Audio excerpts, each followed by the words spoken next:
everyone. For those of you who don't know me, my name is Chris. I'm the clubhouse manager at the Harmony Club.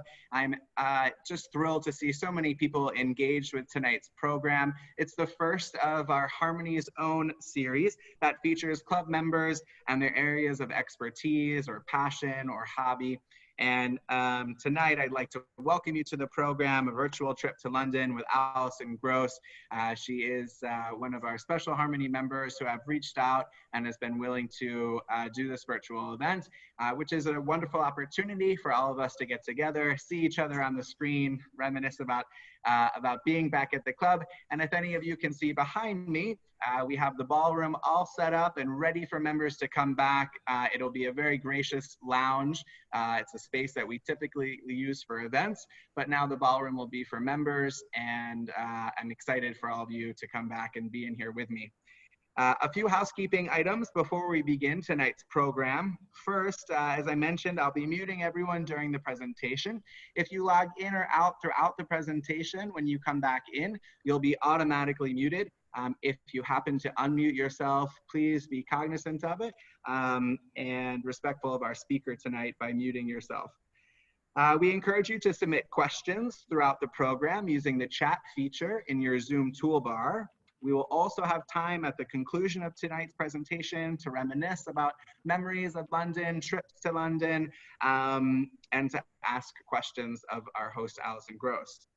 Feel free to keep your video on or off, whatever you're most comfortable with. This session is going to be recorded though, and will be added to our virtual clubhouse resources on our website. And a little bit about tonight's program. Tonight's historical overview of London will feature highlights of some of the iconic buildings, including the Tower of London, Tower Bridge, and other things that Alison has picked out. And she'll talk about some of the ins and outs of the city and some hidden facts. Alison hails from England, has lived in London and worked in the city of London for the past decade. And she'll be talking tonight about this wonderful city that I've been to many times and love, and haven't been there probably in about 8 or 9 years, and can't wait to get back after this whole thing ends. So without further ado, I'm going to hand off the baton to Alison. I'm going to spotlight her, so she'll be featured on all of your screens, and Alison will be screen sharing so she can share her presentation with everybody.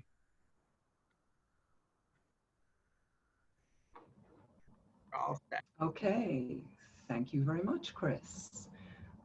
So it is so great to see everybody's smiling faces. As Chris said, this is my take on London, or my view of the things that I love about London. So you'll have to forgive me if some of it's biased. I have also put a little note in the chat bar. So if anyone's got questions as I go along, feel free to type something in there and I'll try and weave my answers in. And then I'll whiz through this quickly, and when we get to the end, you guys can all chime in and talk to me about the sort of things that you're interested in about London. So what I've planned to do is to make this a historical overview, because I'm a history buff. I've put in some hidden facts. I'll try and keep it short. And as Chris said, there will be a drawing, and this is the book. It's just this fabulous coffee table book that I got an extra copy of. So we'll be doing a drawing for this beautiful book at the end. So without further ado, I am going to just launch into this. Couple of maps to get us started for anyone who can't remember where London is. And let me just pull up a laser pointer. So you'd think that when the Romans arrived in England, they would have put London here, because it's only 22 miles from the narrowest point between the coast of England and the coast of France. But they didn't. So 2,000 years ago, when the Romans showed up in England, they put London further up, as you can see, in the estuary. And there's a very good reason why they did that. And this is what I think of when I think of London. And this is the Thames, and it's gorgeous. And when you think of the River Thames, that is the reason London was built where it is. It's critical because just like most other major cities in the world, it was a port. But what's interesting about this is it's the head of a 50-mile estuary. And the neat thing about London was at this point where the bridges are, the Romans discovered it was narrow enough that they could build a bridge with the technology that they had at the time, but it was also deep enough that they could sail up into London. So that was why they picked this particular spot 2,000 years ago. I'm going to give you another couple of quick maps. This is the City of London, just this part here. And if you look over here, that's the Tower. And if you were to look at a picture of the Tower of London today, which we're going to in a minute, you'll see it's not changed. This map is from 1752, sorry, the other way around, 1572. So this is 1572. This hasn't changed. Many of these streets haven't changed. Over here, this was the original St. Paul's Cathedral. It doesn't look like that now, but it's in the same spot. And this was the original London Bridge. Now, this bit, the part that's built up over here, it's called the City.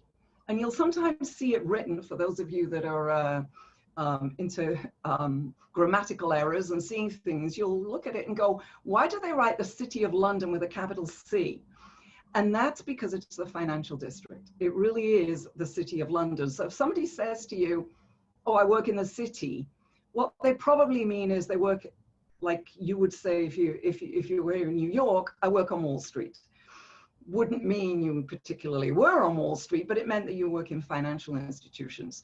So that part of London, even to this day, is where the Bank of England is. It's where Lloyd's of London is. That's what people say when they say, I'm in the city.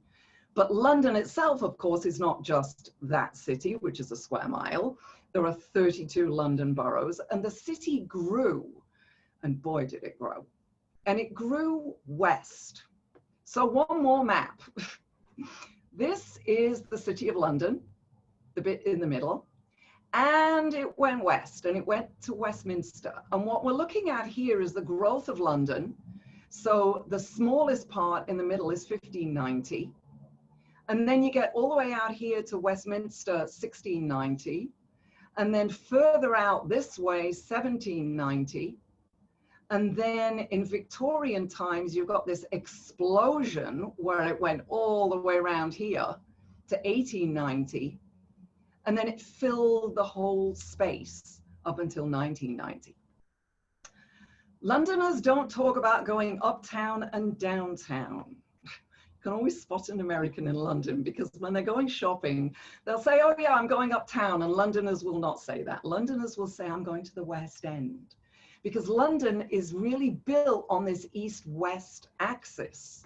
So if you're going shopping and you're going to the main shopping district, or you're going to where the government sits in Westminster, you'll say you're going to the West End. And if you're going to the city, you would say that you were going to the East End. And here is the Tower of London. And as I said, it looks pretty much the same way that it looked when it was built. It was built in 1066, this part in the middle. And what you may not know is it wasn't built by an Englishman at all. It was built by William the Conqueror, who was the King of Normandy in the north of France. So actually one of the most famous, arguably, buildings in England was built by a Frenchman. We try not to remember that, but. So in 1066, William the Conqueror marched on London, and he wanted to quell the local population, and he built this castle. Now at that point, this was a moat. So everything that you can see here, that's this luscious green grass, this was the moat. And then there was this fortification, and then there was another fortification inside that. But the only thing that was in the middle at the time was this white tower, which is why it's called the Tower of London. It's actually a royal palace. It's owned by Her Majesty the Queen. And it's a fortress that to this day houses all sorts of interesting things. You probably know the crown jewels are in there. The tower is a complex of lots of different buildings, and it's also the home to the yeoman warders. When I say it was built to quell the Londoners, if you look at it from this angle, here are the people, you need to realize London was only this high. There was nothing more than 2 stories high. So you can imagine the view from the river or the view from the rest of London if everything else was only this big. And you're now looking at this stuff all the way up here. That was pretty scary. There was an armory. There still is an armory. There was a treasury. It was the Royal Mint. And it was the Royal Menagerie, which is a zoo. And during the reign of Henry III, which is 1235, he kept leopards there. In the 18th century, the zoo was open to the public. You could pay 3 halfpence to get in, or you could bring a cat or a dog to feed to the lions, and you wouldn't have to pay. Great. The only remains of the zoo that's there now are the Tower ravens. They're looked after by a raven master, by the yeoman warders, and there is a legend that if the ravens leave, that the tower will fall. It was also used as a prison. It was a prison right up to 1952. Some of you may have heard of the Kray twins. There was a movie made about them, who were underworld thugs of, I suppose, British gangs in the 1950s, and they were imprisoned there. And during the First and Second World Wars, it was also used as a prison. So what's my connection to this place? I run events. My company does global events all over the world, places like Davos, places like New York, all sorts of other things. But the thing that's interesting about London is that you can do events in secret places that nobody knows you can get into. So here I am with one of the yeoman warders, and that white tower that I showed you a picture of is very difficult to run events in. First of all, I had to write a letter to the Office of the Royal Palaces, telling them who I was and why I wanted to do an event there. Secondly, there's no kitchen. There's no bathrooms either. And thirdly, there's no elevator and there's no freight entrance. So what you're looking at here is, here are my chefs, and they're setting up, and this is their prep kitchen. Everything had to be brought in, and they're working amongst the armor. And in the picture over on the right, these poor guys had to carry every table and everything that we took upstairs up 5 flights of stone steps. For those of you that have good eyesight, this is a guy. He's carrying 5 stacking ballroom chairs on his back, and he had to carry those things up 5 flights of stairs. It was crazy. And this is what the final result looked like. So this is my dinner for 60 people with a private speaker up on the 5th floor of the White Tower. Someone has asked, Laurel, yes, is this where Henry VIII's wives were kept? Yes, indeed. Kept and beheaded. So Anne Boleyn was kept in one of those little houses on the inside of the tower, and she was beheaded on the green in the middle of the green area in the middle of the Tower of London. I'm going to move on. If anyone thinks of anyone else they want to ask me, then please do. Tower Bridge, which, as you saw from the last picture, is right outside the tower. Chris has asked, when was the tower last lived in? Other than being used as a prison, as I mentioned, it's not been lived in by the royal family since the 1700s, but it's lived in to this day by the yeoman warders. There's a school inside it. They live there with their families, their wives, their kids. At any one time, I think there's around 200 yeoman warders who live inside the precincts of the tower. So we're looking at Tower Bridge. It was built in Victorian times, great Victorian architecture. You can see all this stuff at the top and the gingerbread, which is exactly what you see in the gingerbread Victorian style buildings here in New York. It's a combination bridge of suspension and bascule. So here's the suspension part, and here's the bascule part in the middle. It had to be built in this way because the sailing ships in Victorian times had to get through to get up to the port of London to unload at the docks. If you were to walk up here in the top, there was a walkway. They had to close it in 1910. The reason they closed it is because it had a reputation for being only used by prostitutes and pickpockets. And it became so dangerous that they closed it. It was reopened again in 1982. For some statistics, the bridge is 800 feet long and the two towers are 213 feet high. And each of those sections that opens weighs over 1,000 tons, and they're counterbalanced so that it's the minimum amount of force that's required, and it can be raised in 5 minutes.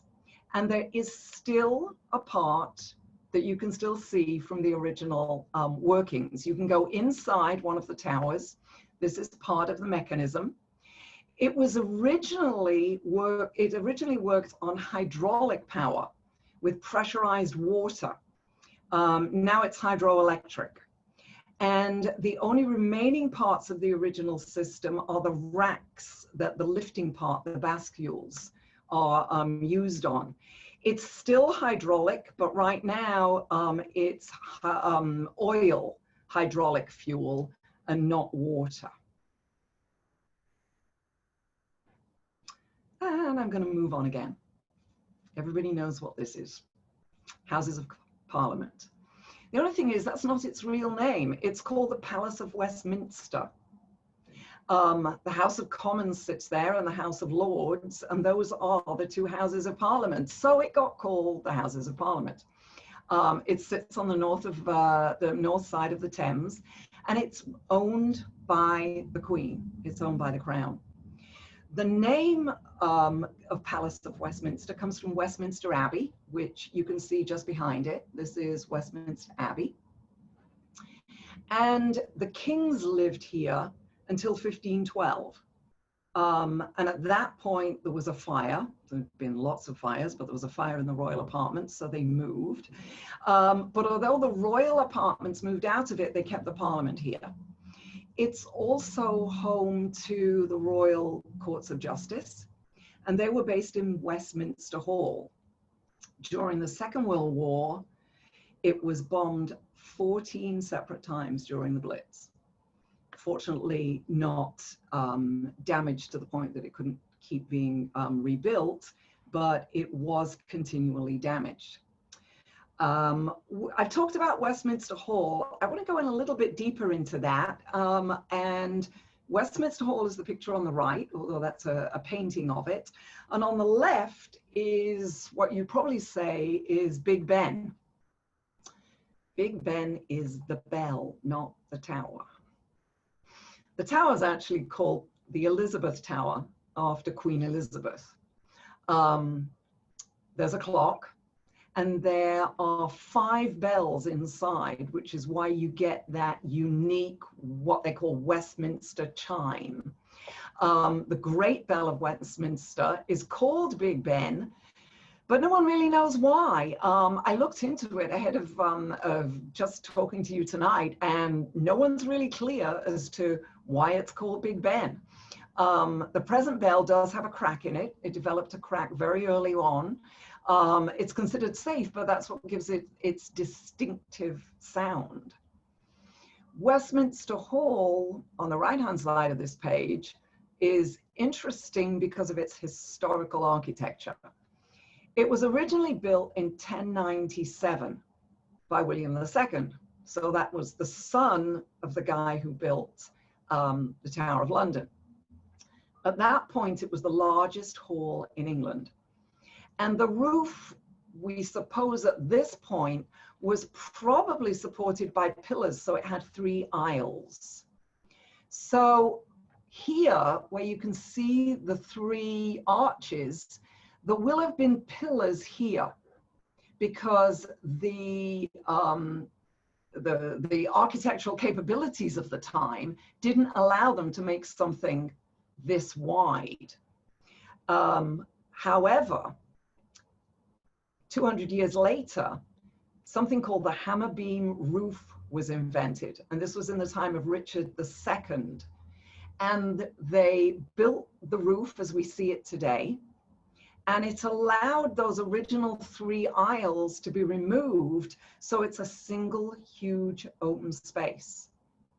So Westminster Hall is the largest medieval roof in England. It's 68 feet wide. And oak timbers were brought from all over the south of England. There was one private park in Surrey that supplied 600 oak trees. And there's written accounts of how the timbers were brought by barge up to Westminster for the assembly of it. Michael has asked if Big Ben is still working. Yes, absolutely.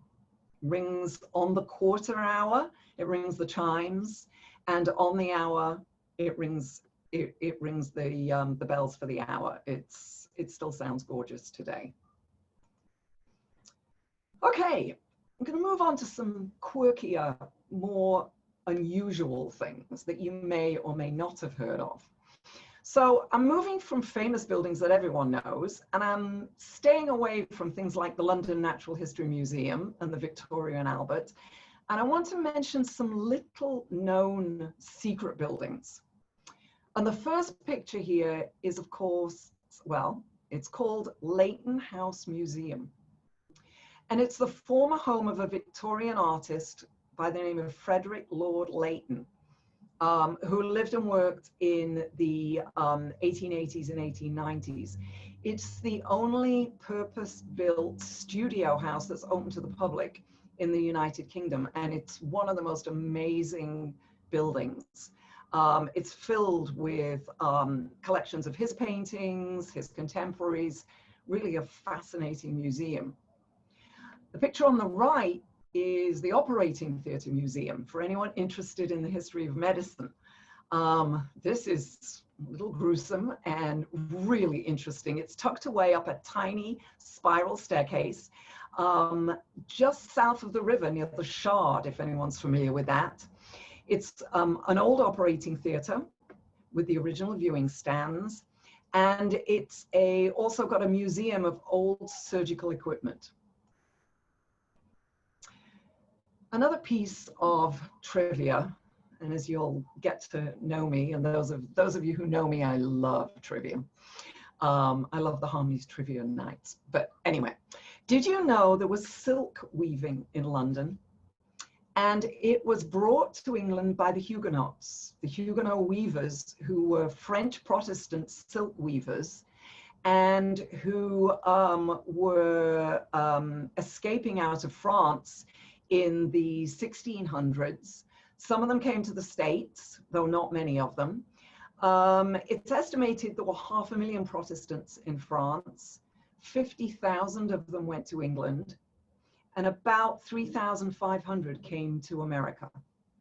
And the way that you can tell that these were silk weavers' houses is because as you look upwards, you'll see the windows get wider and bigger towards the top of the houses. And this was because it would let more light in. And they would put their weaving looms at the top of the house so they could work longer hours, and they would have natural daylight for longer during the day. So these communities were started in an area of London called Spitalfields. Here in the States, there's a Huguenot society in New York. One of the biggest Huguenot societies is in Charleston, in South Carolina. And another great piece of trivia is Paul Revere was a descendant of Huguenot refugees. So the two pictures at the bottom, this is a fascinating museum. It's called the Dennis Sievers Museum. And it was created to recreate life as a Huguenot silk weaver. It's in Spitalfields. And the idea is that as you walk in through the front door, you're stepping back into the past, into their lives. And the museum is set up as if you're living in this silk weaver's house. And you walk through the rooms, there are fires lit in the fireplaces, there's candlelight. There's even the smell of food cooking. It's been open for 35 years. And David Hockney, the artist, once rated it. He said that the experience was like going to the world's greatest opera. So very cool museum. This one, and this is one of the last museums I'm going to talk about. This is called the Wallace Collection. A very small, little known museum in the heart of the West End, hidden just behind Oxford Street. It's in a former townhouse owned by a family called the Seymour family, and it's named after Sir Richard Wallace, who built the collection in the 18th and 19th centuries.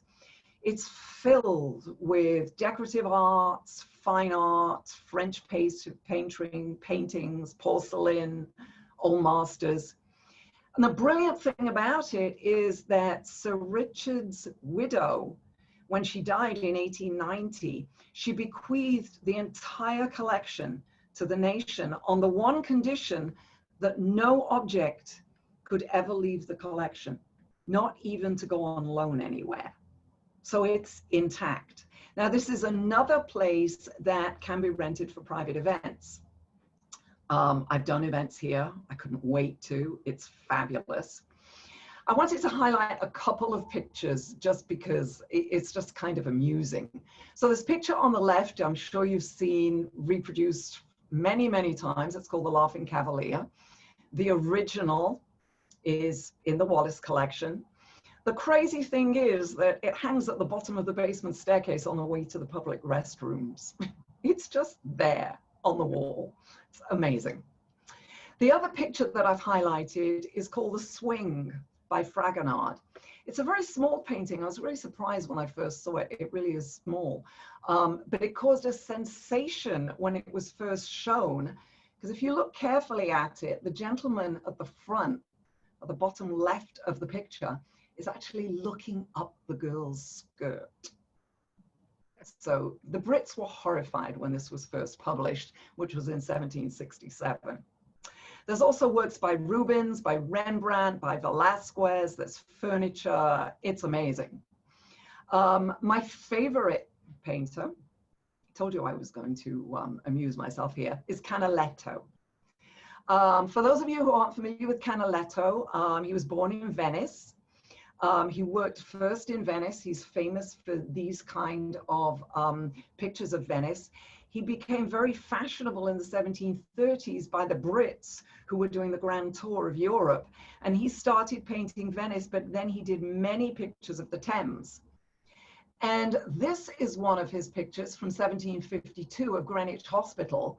And if you look at the middle of it here and what it looks like in his painting, this is Greenwich Hospital in a picture today. And it's obviously, it's still there. You can still see it. So you can go and see his painting, and then you can take a riverboat down to Greenwich and see where he actually painted. Events. So I mentioned the Rembrandts. Here's the self-portrait of Rembrandt from 1637. And this is a dinner that I did. There he is on the wall overlooking my dinner. There's no glass in front of it. The astonishing thing about this is you can rent this museum, you can go in there and do a private event, and the paintings are just there. You can walk around it. Here's a dinner. in one of the galleries. You can walk and look up right at the pictures. It's really incredible.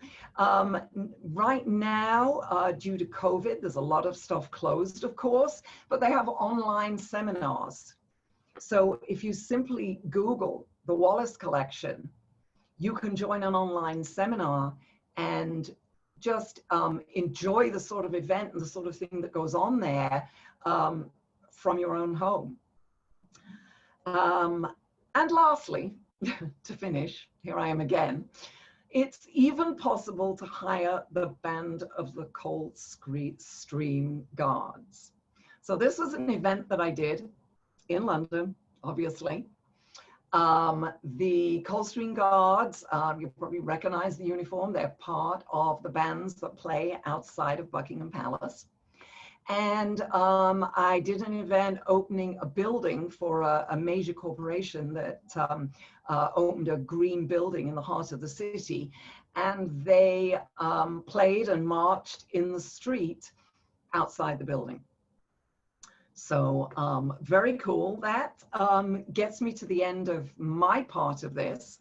I am going to stop sharing and pull this open to everybody. I don't know if Chris, you want to chime in here, if you want to say anything, but I'll open it up to any kind of chat. Anybody wants to talk, just chime in. Well, Allison, first let me chime in and say thank you so much. I miss London. As I mentioned, I haven't been there in quite a bit of time, and it's nice to kind of go through these images and reminisce some of my own fond memories. It's clear that you certainly have a connection with and a fondness for London, so thank you for sharing that with us and all the members who are logged in tonight. I do have one question. We talked a lot about the architecture through the different ages, and I'm curious if you notice in London the type of architecture now that's more commonly built. I think large cities kind of go through these different phases. Is there a type of architecture that's more popular now in London, or are they still building things with the beautiful charm that we all come to love? Well, I think it depends what you mean by charm. Prince Charles once, many years ago, remarked that he thought one of the modern buildings in London was a carbuncle on the face of the old architecture. What we're seeing in London now is a lot of glass, a lot of the glass skyscrapers like you see here in New York. Some of them are extremely beautiful. There's still cranes all over London. They're building like crazy. But I think there's still a great deal of the history. You can still see Roman walls if you go and look down side streets. But what we're seeing built now is very much the kind of architecture that we see here in New York. Interesting. Very cool. So as Allison mentioned, we'd love to open up the floor to anyone else who might be able to share a fond memory or reminisce about their times in London. I know someone mentioned earlier that they have an apartment there and are missing it.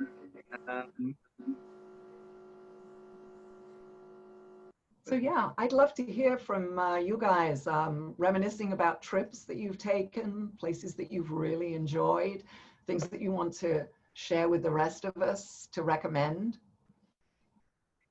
You can use the space bar on your computer as a push to talk button, or you can unmute yourself in your toolbar.